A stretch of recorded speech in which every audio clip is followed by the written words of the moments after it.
Welcome to Indian recipes. இன்றைக்கி நாம் ரொம்பவே சிம்பிளான ஒரு டிஃபன் ரெசிபி தான் பார்க்க போகிறோம். நாம் இதை கோதுமை மாவில் தான் செய்ய போகிறோம். இதுக்காக நான் 1 கப் அளவுக்கு கோதுமை மாவு எடுத்துருக்குறேங்க.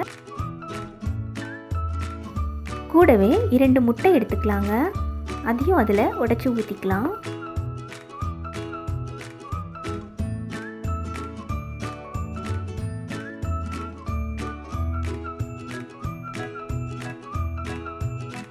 ஒரு கப் அளவுக்கு தண்ணி ஊற்றிக்கலாங்க.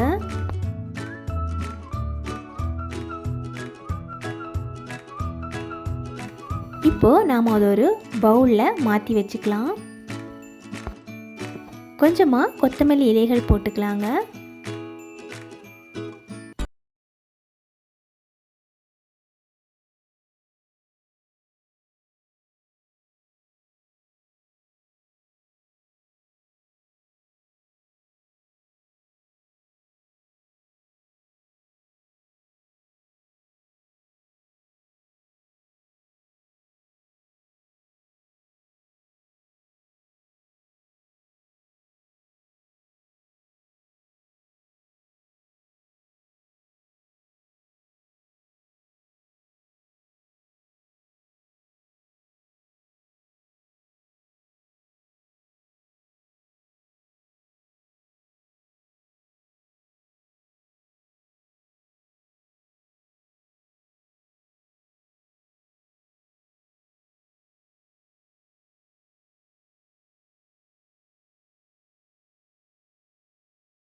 நம்ம காய் எதுனா ஆட் பண்ணணும் அப்படின்னா ஆட் பண்ணிக்கலாம். நான் வந்து கேப்சிகம், அதாவது குடைமிளகாய் மட்டும்தான் இருந்தது, அதை மட்டும் கட் பண்ணி போட்டிருக்கிறேன். நீங்கள் வேறு ஏதாவது காய் எதனா சேர்த்துக்கணும் அப்படின்னு நினச்சிங்கன்னா சேர்த்துக்கலாம்.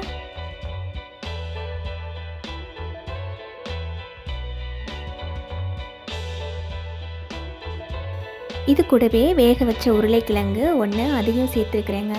அது கூடவே சேர்த்து இதையும் நல்லா மிக்ஸ் பண்ணி நம்ம வேக விட்டுக்கலாம்.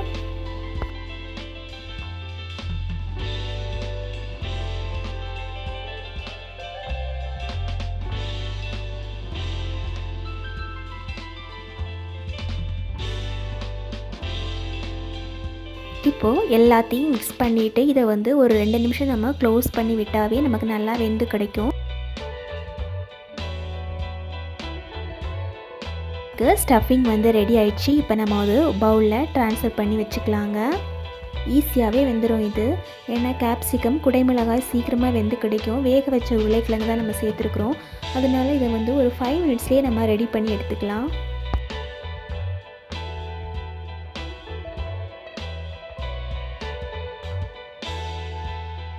நம்ம தோசை ஊற்றுற பேன் எடுத்துக்கலாங்க. அதில் கொஞ்சமாக எண்ணெய் நம்ம தடவி எடுத்துக்கலாம். நெய் அப்ளை பண்ணணும் அப்படின்னு நினச்சிங்கன்னா நெய் கூட நம்ம அப்ளை பண்ணிக்கலாம். இன்னும் நல்லா வாசனையாகவும் இருக்கும், சுவையும் அதிகமாக இருக்கும்.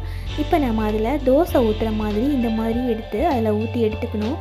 இப்போ பாருங்கள், நான் இன்னொன்று ஊற்றுறேன். நல்லா தோசை ஊற்றும்போது எப்படி நம்ம மெலிசாக ஊற்றுவோமோ அந்த மாதிரி நல்லா மெலிசாக ஊற்றிக்கணுங்க.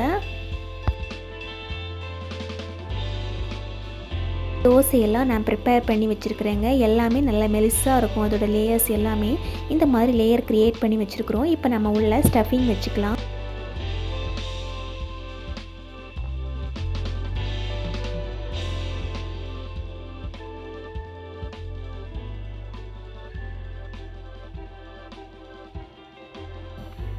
ஒரு டீஸ்பூன் அளவுக்கு ஸ்டஃபிங் எடுத்து வச்சுட்டு அதை நம்ம க்ளோஸ் பண்ணி விட்டுக்கலாங்க.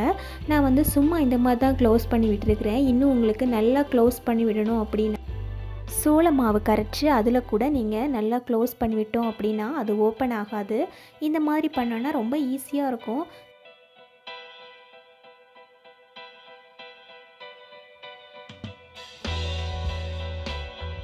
இப்போ ஒரு பேனில் கொஞ்சமாக எண்ணெய் ஊற்றிக்கிறேன் நான். இந்த மாதிரி நம்ம சாதாரணமாக க்ளோஸ் பண்ணி தான் விட்டுருக்குறோம், அதனால் இதுக்கு கொஞ்சமாகவே எண்ணெய் போதும். இல்லை இதுக்கு மேலே நம்ம சோள மாவு முக்கி எடுத்தோம் அப்படின்னா அது நிறைய எண்ணெய் ஊற்றி நம்ம முக்கி போட்டால் தான் அது நல்லா வெந்து கிடைக்கும். ஸோ இந்த மாதிரி நம்ம ரோஸ்ட் பண்ணி எடுத்தோம் அப்படின்னா நமக்கு அதோட ஸ்டஃபிங்கும் நல்லா நமக்கு வெந்து கிடைக்கும். அதே மாதிரி நல்லா ரோஸ்ட் ஆகி இன்னும் நமக்கு வாசனையும் சுவையும் அதிகமாக இருக்கும். ரொம்ப எண்ணெய் சேர்க்காத மாதிரியும் இருக்கும். அதனால தான் நான் இந்த மாதிரி கொஞ்சமாக எண்ணெய் ஆட் பண்ணிக்கிட்டேங்க. ரொம்பவே சூப்பரான சிம்பிளான ஒரு டின்னர் ரெசிபி ரெடி பண்ணியிருக்கிறோங்க. இப்போ நாம் அதை கட் பண்ணி பார்க்கலாம். உண்மையாகவே இதோட டேஸ்ட்டு ரொம்ப அருமையாக இருக்கும். நீங்கள் செஞ்சு பாருங்கள். நீங்கள் செஞ்சு பார்த்தீங்க அப்படின்னா கமெண்ட்டில் எனக்கு கண்டிப்பாக சொல்லுங்கள். இன்னும் பல ஹெல்த்தியான snacks recipes and tiffin recipes பார்க்கணும் அப்படின்னு நீங்கள் நினச்சிங்கன்னா சப்ஸ்கிரைப் பண்ணி வச்சுக்கோங்க. உங்களுடைய ஃப்ரெண்ட்ஸுக்கு நீங்கள் ஷேர் பண்ணி விட்டுக்கோங்க. பாய் பாய்.